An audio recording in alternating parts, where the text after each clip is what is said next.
I built an $8 million company to support my family, only to hear my parents say, "We gave your shares to your sister. She needs them more." My father smirked, "You can always make more money." "She can't." I simply said, "I see." That night, I withdrew all my investments. And that was just the beginning. They never saw it coming. I once built an $8 million company from absolute zero, pouring every ounce of my being into it, only for my own family to look me dead in the eye and casually announce, "We've given your shares to your sister. She needs them more than you do." Can you believe that? My own parents. That night, something inside me snapped. I pulled every penny of my personal investment out of that company. And let me tell you, that was just the beginning. Growing up in Millfield, Ohio, my family never had much. My parents, Richard and Margaret Wilson, lived paycheck to paycheck. My dad worked at a factory, my mom juggled part-time jobs, and our small, two-bedroom house always needed repairs Dad couldn't afford. My younger sister, Charlotte, was diagnosed with asthma early on. It wasn't life-threatening, but it immediately positioned her as the fragile one. Her medical needs always came first. Always. My school activities, my basic necessities, everything took a backseat. By age 10, I knew my role. Charlotte needed protection, special care, and I was the self-sufficient one, the one who shouldn't cause problems. I never complained when my parents missed my school performances because Charlotte had an appointment, or when I got hand-me-downs while Charlotte got new clothes for her allergies. But even then, I had this drive. At 11, I ran the most successful lemonade stand in the neighborhood, meticulously tracking my profits. By 14, I was fixing computers for neighbors, charging $15 when the local shop charged $60. Mr. Peterson, my neighbor, taught me the ropes. "You have a mind for business, Jenny," he told me once. "Don't let anyone tell you different." Through high school, I worked multiple jobs, library, grocery store, tutoring. Most of my earnings went straight into the family fund. If Charlotte needed a new coat or Dad's truck needed repairs, I just silently handed over my savings. No one ever demanded it, but the expectation, that heavy, dusty expectation, was always there. When college acceptance letters came, I chose State University over Cornell, even with a partial scholarship to Cornell. State was closer, cheaper, and it let me keep working to support my family. I majored in business administration, completely fascinated by entrepreneurship. It was in a sophomore year class that I met Ryan Davis. He was a software genius, but he admitted, had zero business sense. We clicked. Our semester project, a digital marketing platform, got the highest grade. "We could actually build this, Ryan said over coffee. "It's not just theoretical. The market needs this." My parents?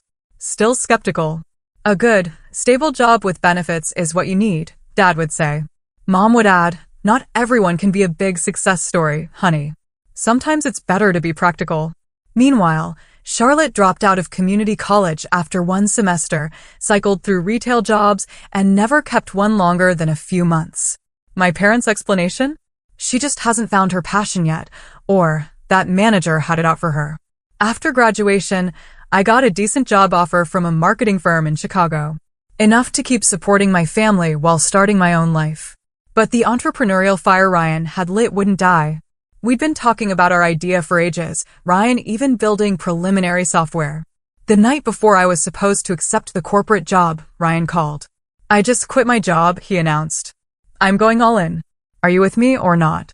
It was the hardest decision I'd ever faced. Safety versus risk, predictability versus potential, accepting my designated family role versus defining my own path. I barely slept. By morning, I had my answer. I declined the corporate offer. Then I called Ryan. "Let's do this." The early days of WebSphere Solutions were brutal. Ryan and I lived on ramen and coffee, working from my tiny apartment. We developed our platform, refined our business model, created pitch decks. Our first bank loan was rejected. The loan officer didn't even look up. No collateral or experience. Come back in 2 years. Walking home, I cried for the first time on this journey. Not just from the rejection, but because my mother had texted me during the meeting, asking for $300 for Charlotte's car insurance. It felt like the universe was constantly reminding me of my role, the responsible one, the provider, the safety net for others, while having none myself. Ryan found me on a park bench, staring at the rejection letter. He just sat in silence for a few minutes. "We don't need them," he finally said. "We'll find another way." And somehow, despite everything, I believed him. We launched WebSphere Solutions from my apartment. Our office was a curb-found wooden desk, 2 Walmart folding chairs, and a whiteboard. The first 3 months were a barrage of rejection. Hundreds of cold calls. Ryan worked tirelessly. We survived on cheap coffee and discount groceries. Then came the breakthrough.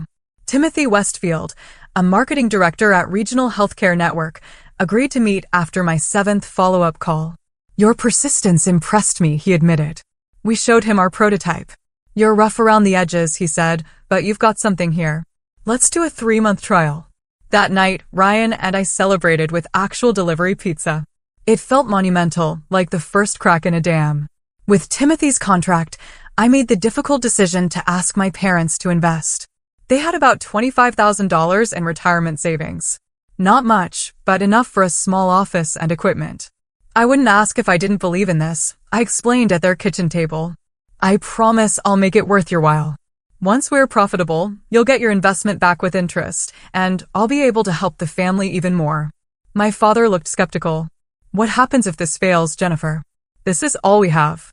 "It won't fail," I said, with a conviction I wasn't entirely sure I felt. "I won't let it." After a week, they agreed. My lawyer drew up the papers, making them minority shareholders with a combined 15% stake. I was just so grateful for their trust, never imagining how that decision would come back to haunt me.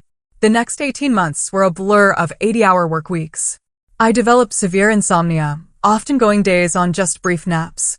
My social life completely disappeared. On my 30th birthday, Ryan had to remind me it was a special occasion I'd completely forgotten. Moving into our first small office above a deli felt incredibly legitimate. Hiring our first employee, Amanda, was terrifying. Someone else's livelihood depended on our success now. The regional healthcare contract led to referrals, and soon we landed 3 major accounts. But with growth came more family expectations. Charlotte married Peter Sullivan, an aspiring musician who hadn't held a steady job in years. My parents expected me to pay for most of the wedding. "Your sister only gets married once," my mother insisted, "and it's not like you don't have the money now." I wrote a check for $15,000, money that should have gone toward hiring another developer. When Ryan questioned it, I made excuses about family obligations. I just didn't know how to say no. The moment we hit $500,000 in annual revenue, I took my parents out to dinner. "We always believed in you," my father said, despite years of evidence to the contrary. My mother added, "We're so proud of how you're taking care of the family. That's what matters most." Their words should have warmed my heart, but they left me cold. Was that all they saw in my accomplishment? My ability to take care of the family? A few months later, their car broke down. I bought them a new, reliable one, no hesitation. The business kept growing, despite setbacks, a server crash, me collapsing during a client presentation. "You can't keep going like this," Ryan told me in the hospital. He didn't say it, but I knew he was worried about my family obligations. The constant calls, the emergency money requests, the way I dropped everything for them. Thomas Reed from Venture Capital Partners expressed interest. His offer for first-round funding came with tough terms, but it was the capital we desperately needed. "Your valuation is approaching $2 million, he told us. $2 million, it felt surreal. But part of me also recognized that increased value meant increased expectations from my family. As our team grew to 10, my role shifted from doing everything to managing people. The learning curve was steep, but I found I had a talent for leadership. Our office expanded, and with success came more family expectations. Charlotte's husband, Peter, decided to start a recording studio and expected me to provide the startup capital. My parents started hinting about retirement, needing additional support beyond Social Security. And through it all, I kept saying yes. I couldn't break the pattern established in my childhood. When WebSphere Solutions moved into a proper office building downtown, a space 3 times larger, with glass-walled conference rooms, I felt both pride and imposter syndrome. Our team grew to 25 employees. Each desk represented a livelihood. That responsibility kept me awake many nights. With the business valuation approaching $5 million, I decided it was time to move my parents out of their deteriorating neighborhood. I found them a comfortable 3-bedroom house in a safe area. "This is too much, Jennifer," my mother said, her eyes betraying her words. She wanted the house. "You deserve it," I replied. "And I can afford it now." My father walked through the house silently. Finally, he turned to me. "Your sister could use a new place too, you know." The comment stung. The instant pivot from my achievement to Charlotte's needs. One thing at a time, Dad, was all I could manage. Charlotte became pregnant with her second child and promptly quit her minimum wage job. The chemicals might harm the baby, she explained at a family dinner. Besides, Peter is this close to getting a record deal. We just need to focus on his career. My parents nodded as if this made perfect sense, while I calculated how much more financial support they'd expect from me. I was already covering Charlotte's health insurance through WebSphere, listing her as a dependent, a questionable practice my accountant had warned against. The dynamic grew increasingly uncomfortable. Charlotte would call me directly for doctor's appointments or baby supplies, bypassing our parents entirely. "You're my successful big sister," she'd say with practiced admiration. "I'm so lucky to have you looking out for me." At home, my parents boasted about me to neighbors, but in private, they focused exclusively on what more I could do, especially for Charlotte. I overheard my mother telling her sister once, "Jennifer could certainly help Charlotte with a down payment for a house if she wanted to. It's not like she doesn't have the money." The resentment conflicted with the responsibility I'd internalized. Wasn't this why I'd worked so hard to take care of my family? But the one-sided nature of our relationship was impossible to ignore. My achievements were valued primarily for their utility to others, not as accomplishments in their own right. It was at a client event that I met Michael Anderson, an architect whose firm had recently signed with Webfair. He was intelligent, funny, and refreshingly direct. When he asked me to dinner, I surprised myself by accepting. Dating had been non-existent for years. "Tell me about yourself," Michael said on our first date. And I don't mean WebSphere. "I want to know about Jennifer." The question caught me off guard. Who was I, apart from my company and my role as family provider? I struggled to answer, realizing how much of my identity had been consumed by responsibilities. As we continued dating, Michael noticed the constant interruptions. Calls during dinner, weekend plans canceled because Charlotte needed something, the way my expression changed when my parents' number appeared on my phone. "They rely on you a lot," he observed carefully after I cut our weekend getaway short because my parents' air conditioning broke. "They need me," I replied automatically. Michael chose his next words carefully. "There's a difference between supporting family and being taken advantage of, Jennifer." No one had ever suggested my family dynamic might be unhealthy. His comment opened a door I hadn't allowed myself to look through, but I quickly closed it again. "You don't understand. They sacrificed a lot for me growing up." But Michael's observation lingered, making me more aware of patterns I'd previously accepted without question. With Webfair's continued success, I decided to formalize the company's share structure. My parents had their 15% stake, which had grown significantly in value. I even consulted our attorney about extending some shares to Charlotte, thinking it might provide her with passive income and reduce the direct financial requests. Meanwhile, Charlotte's demands grew more specific and expensive. Private school for her children. House renovations. Peter's studio needing upgraded equipment. Each request came with emotional leverage, subtle reminders of childhood sacrifices, implications that refusing meant I didn't really love my family, suggestions that my success obligated me to others. The breaking point came when I overheard my mother on the phone while visiting their home. "Jennifer just doesn't understand how hard things are for Charlotte," she said to whoever was on the line. "She's always been selfish with her money. You'd think with all her success she would do more." I stood frozen in the hallway, a gift basket of expensive groceries in my arms, groceries I'd brought because my mother had mentioned they were too expensive on my father's pension. In that moment, something shifted inside me. The narrative I'd accepted my entire life, that I was responsible for everyone else's welfare, that my value was measured by what I gave, suddenly felt like a chain around my neck. When Peter's recording studio failed after less than a year, everyone expected me to cover the losses. $60,000 of debt magically became my responsibility because family helps family. I wrote the check, but felt nothing but resentment. WebSphere reached an $8 million valuation on our 5th anniversary. Ryan organized a small celebration, champagne, a cake.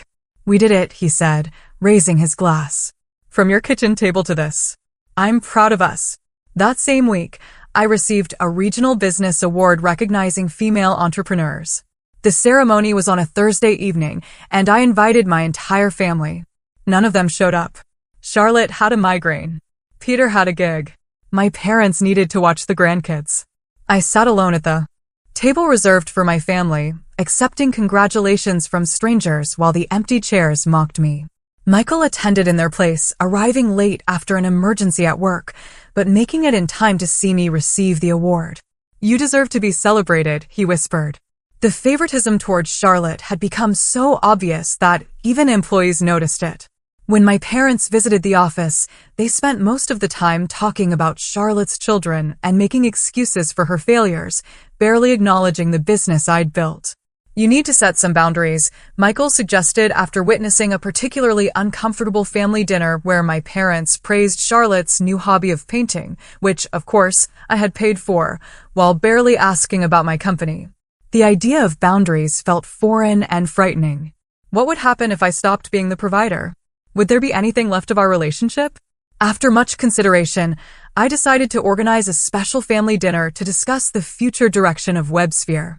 Our attorney had suggested trust funds or more sophisticated shareholding arrangements. I thought this might be an opportunity to formalize expectations, establish healthier patterns. I consulted our lawyer, wanting everything above board. As the dinner approached, I felt increasing anxiety. Something about my parents' recent behavior, Charlotte's comments about her share, despite contributing nothing, suggested an entitlement beyond normal family expectations. But nothing prepared me for what actually happened. I hosted the dinner at my parents' house, the house I had purchased for them, thinking the familiar environment would make it more comfortable. I brought an expensive bottle of champagne to celebrate WebSphere's success. The evening started pleasantly enough. Charlotte and Peter arrived late, as usual. My mother cooked my favorite childhood meal. During the main course, I shared our latest company milestones, a major new client, plans to expand, a potential partnership. I was genuinely excited. That all sounds wonderful, honey, my mother said, but her eyes kept darting toward my father, a silent communication passing between them. After dessert, a store-bought cheesecake despite my mother knowing I would have happily brought one from the artisanal bakery near my office, my father cleared his throat. Jennifer, your mother and I have been talking, he began, his tone oddly formal, about the shares in your company. I nodded. Yes, I wanted to discuss that tonight. Actually, I've been speaking with our attorney about. We've made a decision, he interrupted, something he rarely did. We've given your shares to your sister. She needs them more than you do. The words didn't make sense at first. They hung in the air, an abstract concept I couldn't grasp. What do you mean, you've given my shares? The 15% you own, my mother interjected, patting my hand. It's for the best, dear. Charlotte has the children to think about, and you know how Peter's career is still developing. But those shares are yours, I said, still trying to understand. Part of your retirement plan. My father's expression hardened. And we can do what we want with them. We're giving them to Charlotte. Charlotte sat straighter, a smug smile playing at the corners of her mouth. Not a hint of gratitude or humility, just entitlement fulfilled. You can't just transfer shares without proper documentation, I explained, my business mind taking over while my emotional self remained in shock. There are legal processes, tax implications. Your lawyer already handled it, my father interrupted again. We called him last week. The betrayal sliced deeper. My own company attorney had facilitated this without telling me? That seemed impossible. Unless they hadn't actually spoken to him at all. They were bluffing or worse, had fallen for some scam. Which lawyer exactly? I asked, keeping my voice steady despite the hammering of my heart. The company one, my father said vaguely. Thompson or Thomas or whatever his name is. Thomas Reed was our venture capitalist.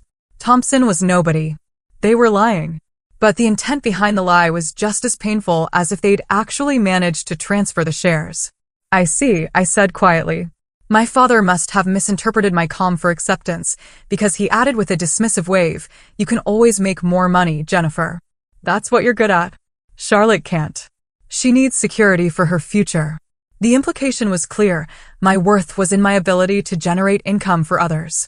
Nothing more. Not my hard work, not my sacrifices, not the years of supporting them all. Just a resource to be tapped. An ATM with legs. Charlotte finally spoke. Her voice syrupy sweet. We're so grateful, Jenny. This will make such a difference for the kids' college funds. College funds? The children were 3 and 5. If Charlotte had been receiving actual shares worth over $1 million at current valuation, there would be no need to think about college funds. The money would have far exceeded any educational expenses. Her statement confirmed what I already suspected. None of them truly understood the value or function of business shares. In that moment, I saw my family clearly for perhaps the first time. The realization was both liberating and excruciating.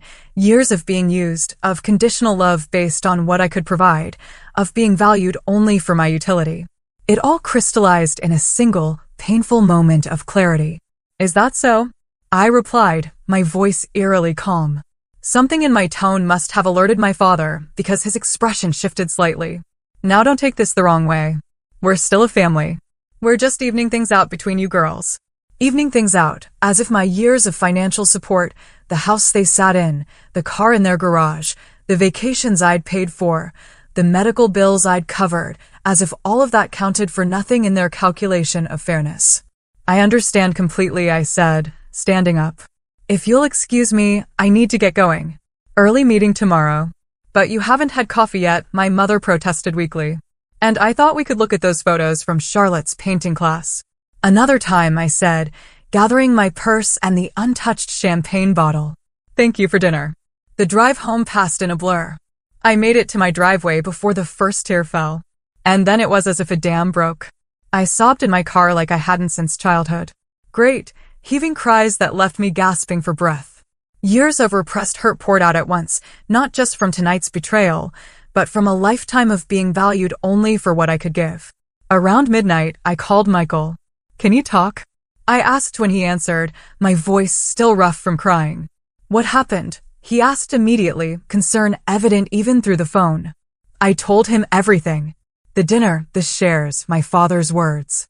He listened without interrupting, only offering support when I finished.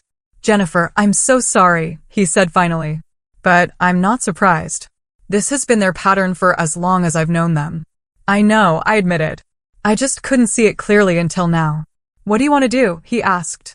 The simple question offered what my family never had, agency. Choice. Respect for my decisions. I don't want to just be hurt, I said, a new resolve forming. I want to take action. After we hung up, I spent hours analyzing every financial connection between myself and my family. The mortgage on their house was in my name. The car was registered to me. Their health insurance was through my company benefits. Charlotte's children's private school tuition came directly from my account quarterly. I wouldn't do anything vindictive. That wasn't who I wanted to be. But I needed to disentangle myself from the parasitic relationship that had formed. First, I accessed the company account where I kept my personal investments, separate from operational funds. I withdrew every penny I had contributed beyond the essential working capital. The business could survive without immediate expansion, but I needed these resources now to protect myself. Next, I emailed Ryan.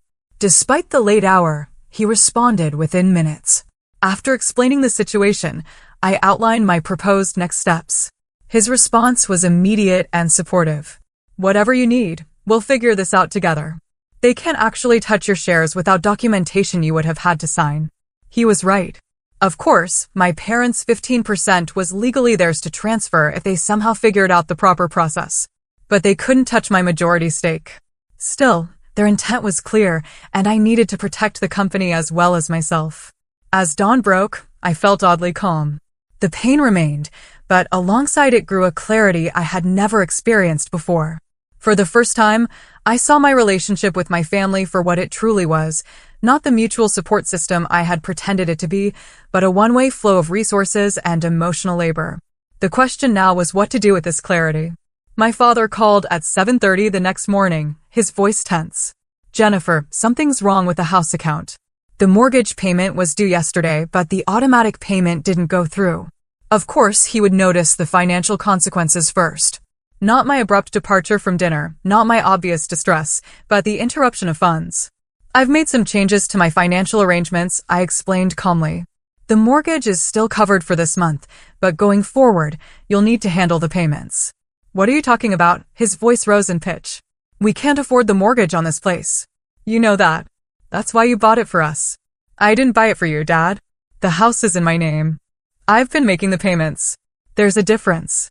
The silence on his end suggested this distinction had never occurred to him. What's gotten into you? Is this because of last night? We thought you'd be happy we were looking out for Charlotte's future. The disconnect was so profound it almost made me laugh. I need to go, Dad. I have a meeting now. Wait just a minute. I hung up. Something I had never done before. My phone immediately rang again, this time showing my mother's number. I let it go to voicemail. Her message was tearful and accusatory. Jennifer, how could you do this to us after everything we've done for you? Your father is beside himself. Call us immediately. Everything they'd done for me, the irony was painful. I texted a brief response. I'm taking some time to reconsider our financial arrangements. I'll be in touch once I've had time to think. Within an hour, I received multiple texts from Charlotte, each more frantic than the last. Mom says you're cutting us off. What about the kids' tuition? Are you seriously doing this because Mom and Dad want to help me too? I thought you were different. I thought you cared about family. Peter texted, you're being manipulative and controlling with your money. I silenced my phone and focused on preparing for the day ahead. This included an emergency meeting with our actual company attorney, Sarah Peterson, who was appropriately shocked when I explained what had transpired. They can't transfer shares they don't have proper documentation for, she confirmed. But the fact that they attempted this is concerning. We should review all company ownership documents immediately and secure everything. Before I could respond, my office phone rang.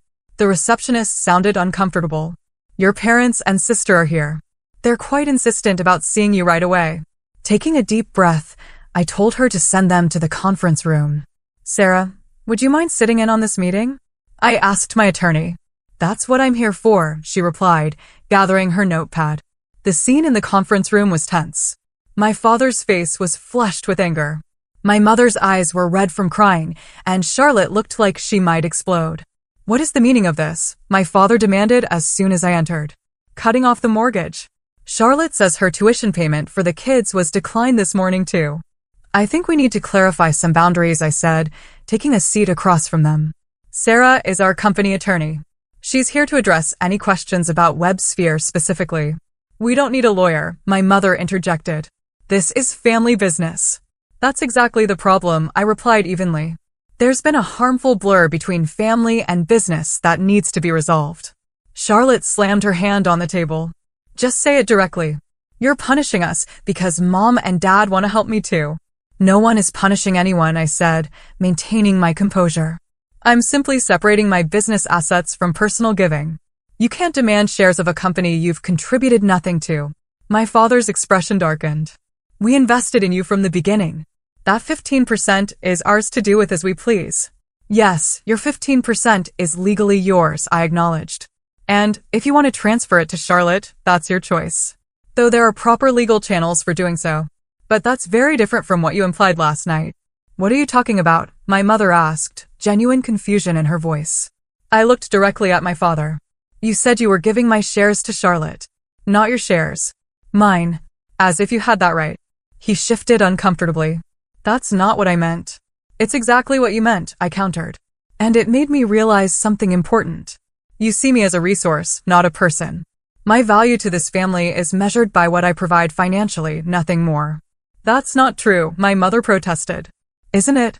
I pulled out a folder and placed it on the table. Here's a list of every financial contribution I've made to this family over the past 5 years. I started listing them. House mortgage, $420,000. Car payments, $37,000. Health insurance premiums, $65,000. Charlotte's children's tuition, $92,000. Peter's failed studio, $60,000. Family vacations, $43,000. Regular cash gifts when requested, approximately $130,000. The total was staggering when laid out so plainly, nearly $800,000 over 5 years, not counting countless smaller expenses I hadn't documented. And what have I received in return? I continued. Not gratitude. Not respect. Not even acknowledgement. Instead, I got accusations of not doing enough, of being selfish with my money, and an attempt to claim ownership of something I built through years of 80-hour work weeks. Charlotte recovered first. So this is about money for you? Proving how generous you've been? Holding it over our heads? No, I said quietly. It's about recognizing a painful truth. Our relationship isn't based on mutual care and respect. It's transactional, and the transaction only goes one way. My father's face had grown, increasingly red during my explanation. Now he stood abruptly. We're not going to sit here and be lectured by our own daughter. Either you continue to help this family as you should, or the unfinished threat hung in the air. Or what? They would stop loving me. That love already seemed conditional at best. I think you should leave now, I said calmly. When you're ready to discuss a healthy relationship that isn't based solely on financial support, I'll be here. After they stormed out, Sarah looked at me with newfound respect. That couldn't have been easy. It wasn't, I admitted. But it was necessary. Later that day, Ryan called an emergency board meeting to address the potential shareholder issue. He had been my rock throughout this crisis, his loyalty never wavering. Your parents can't touch the company directly, he assured the small board. Jennifer's majority stake is secure, and we've already implemented additional protections. The next few days brought escalating attempts at emotional manipulation from my family.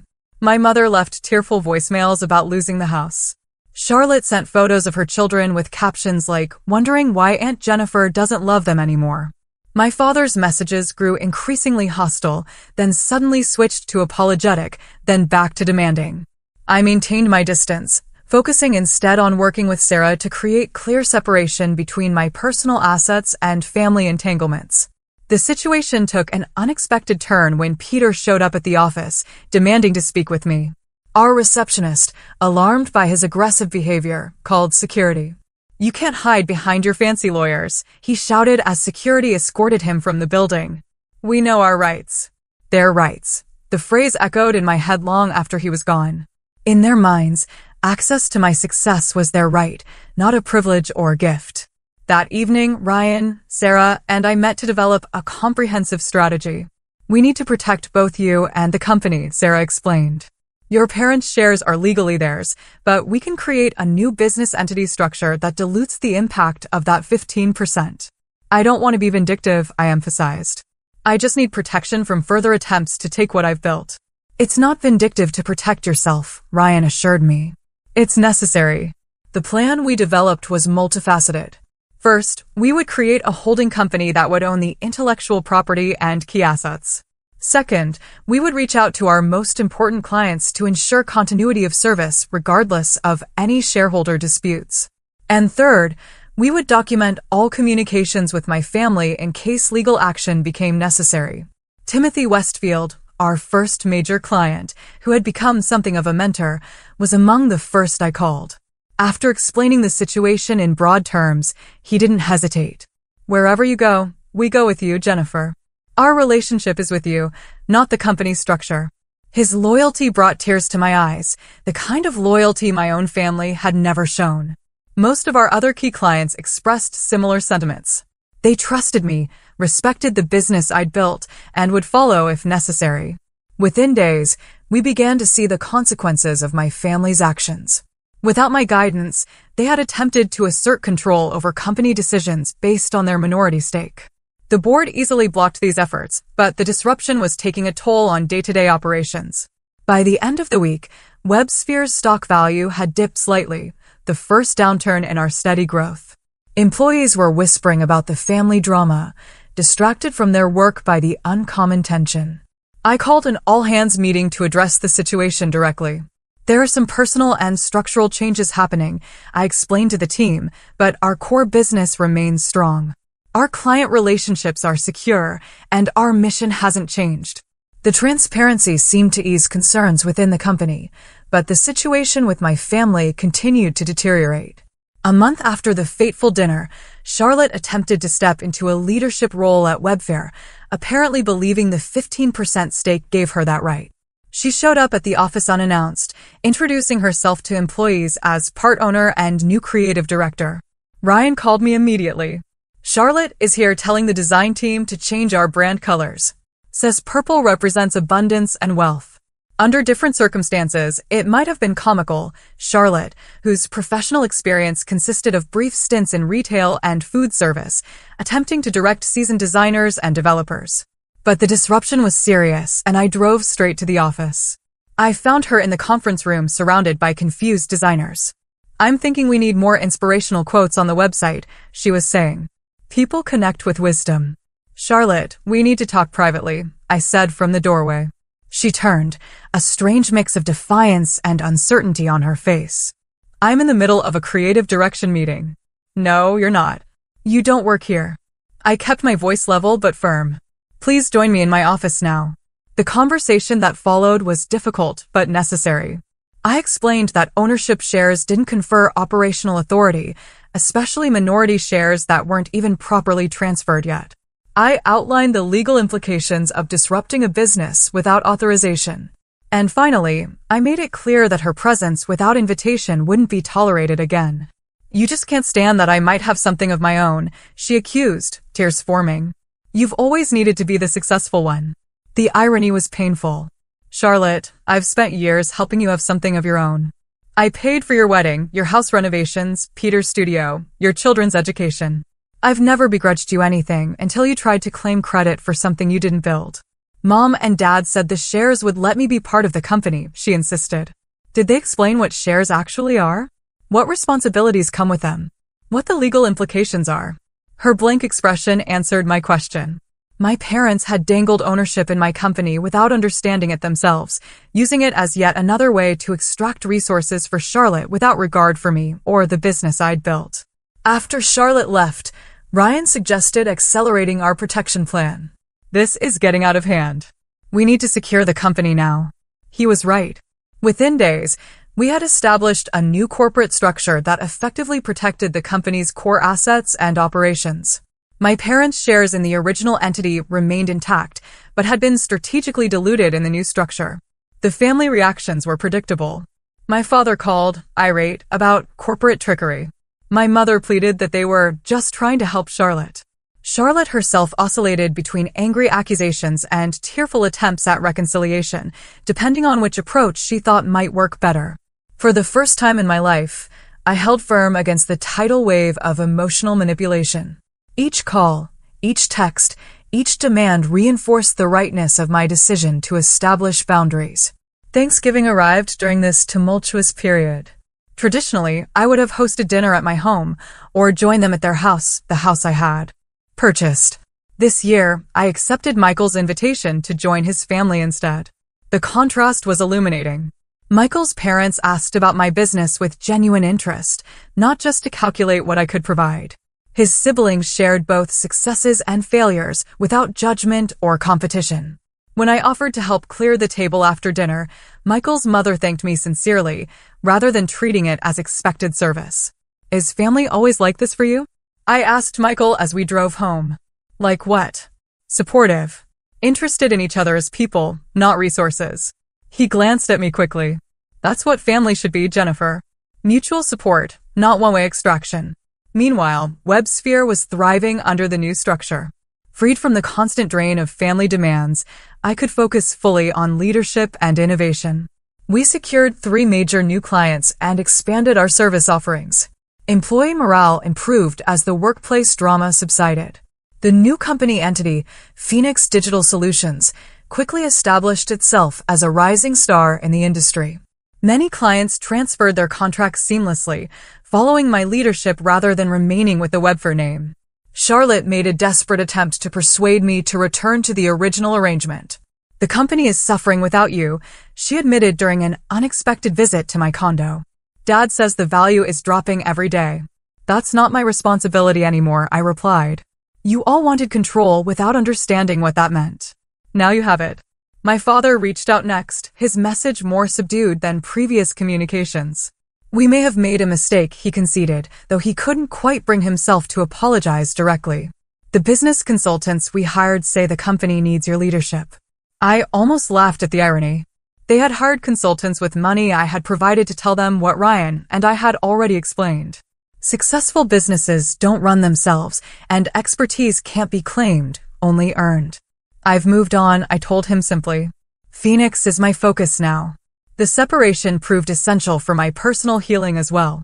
I began therapy to address the deeply ingrained patterns of caretaking and self-sacrifice that had defined my life. My therapist helped me recognize the childhood conditioning that had led me to equate love with provision, worth with utility. You were parentified at a very young age, she explained during one session. Made responsible for adult concerns and family welfare before you had the emotional capacity to understand the burden. This framework helped me make sense of my family dynamics without excusing the exploitation. I could understand the pattern while still refusing to perpetuate it. Michael remained a steady support throughout this transition. Unlike previous relationships where my family obligations had eventually driven partners away, he respected my journey without trying to control it. When I declined weekend plans to attend therapy or work on Phoenix's development, he expressed support rather than resentment. 6 months after the split, Phoenix Digital Solutions surpassed Webfair's former valuation, reaching $12 million in our most recent funding round. The industry recognized our innovative approach and strong leadership, with several trade publications featuring profiles of our meteoric rise. WebSphere, meanwhile, continued its decline. Without my guidance, and with my parents and Charlotte making increasingly desperate attempts at leadership, the company lost major clients and talented employees. The 15% stake they had fought so hard to control was worth less each month as the company's value plummeted. News eventually reached me that WebSphere was seeking a buyer, any buyer, to salvage what remained before bankruptcy became inevitable. I felt no satisfaction in this outcome, only sadness for what could have been if greed and entitlement hadn't destroyed something valuable. The employees who remained at Webfair deserved better than to be casualties of my family's actions. Through intermediaries, I helped facilitate a modest acquisition that preserved those jobs while extracting the business from my family's control. They received some compensation for their shares, far less than the original value, but something to show for the company's sale. As for me, I had discovered something far more valuable than financial success, the freedom to define my own worth beyond what I could provide to others. 1 year after the family dinner that changed everything, Phoenix Digital Solutions reached a valuation of $12 million, 50% higher than WebSphere's peak. Our team had grown to 40 employees, all passionate about the company culture we built around innovation, respect, and work-life balance. WebSphere had been sold to a larger tech conglomerate for a fraction of its former worth. The employees had transitioned successfully, but my family had received only a modest payout for their shares, enough to maintain their lifestyle for a while, but not the windfall they had anticipated when attempting their takeover. I decided it was time for a different kind of meeting with my parents. I suggested coffee at a neutral location, a cafe downtown, not their home or my office. To my surprise, they agreed readily, perhaps hoping for reconciliation that would restore their financial comfort. Charlotte was notably absent, having declined my invitation with a curt message, "Nothing to discuss unless you're ready to help the family again." My parents arrived looking older than I remembered. My father's confident posture had diminished, and my mother's nervous energy seemed more pronounced. We exchanged awkward greetings before settling at a corner table with our coffees. "You look well," my mother offered. "The new company must be doing good." "Phoenix is thriving," I confirmed. "We recently expanded to include clients in Europe." "That's great," my father said, clearly uncomfortable with small talk when larger issues loomed between us. "Look, Jennifer, about everything that happened," I waited, giving him space to continue. This was his opportunity to acknowledge the harm done, to take responsibility for the betrayal that had fractured our family. "We may have been too hasty," he finally said, focusing on his coffee cup rather than meeting my eyes. "The share situation got out of hand. If we could go back to how things were before, not an apology, not a recognition of the fundamental problem, just a wish to return to the arrangement where I provided and they received. Things can't go back to how they were before," I said gently but firmly. "That relationship wasn't healthy for any of us." So you're just abandoning your family? My mother's words carried a familiar sting of guilt manipulation. After everything we did for you growing up, I took a deep breath, centering myself before responding. I'm not abandoning anyone. I'm establishing boundaries that should have existed long ago. There's a difference between supporting family and enabling harmful patterns. We just wanted to help Charlotte, my father insisted. She needs more assistance than you do. That may be true, I acknowledged. But taking from me without asking, especially something I built through years of sacrifice, wasn't helping Charlotte. It was harming our relationship and teaching her that entitlement is acceptable. We talked for nearly 2 hours, covering ground we had never explored before. I explained how their actions had made me feel valued only for what I could provide, not for who I was. They offered justifications rather than understanding, but at least we were having the conversation. I want you to know that despite everything, I arranged for you to receive a portion of the WebSphere sale proceeds, I told them as our meeting concluded. It's been deposited in your account. Not because I owe it to you, but because I choose to share it. The distinction was important, a gift freely given, not an obligation met. Their surprise suggested they hadn't expected even this much after what had transpired. My relationship with Michael deepened throughout this challenging year. He had witnessed my struggle to establish boundaries without becoming bitter, to protect myself without punishing others. When he proposed 6 months after the Webfair sale, I accepted without the hesitation that would have plagued me before. Your family is invited to the wedding, he said as we discussed plans, but only if their presence will support your happiness, not diminish it. The consideration behind his words brought tears to my eyes. For the first time in my life, someone was prioritizing my well-being without expecting anything in return. My healing journey involved multiple approaches. Weekly therapy helped me identify and address the deeply rooted beliefs about my value being tied to provision. Meditation and yoga gave me tools to manage anxiety when family interactions triggered old patterns. Perhaps most importantly, I built a community of supportive friends and colleagues who demonstrated what healthy relationships actually looked like.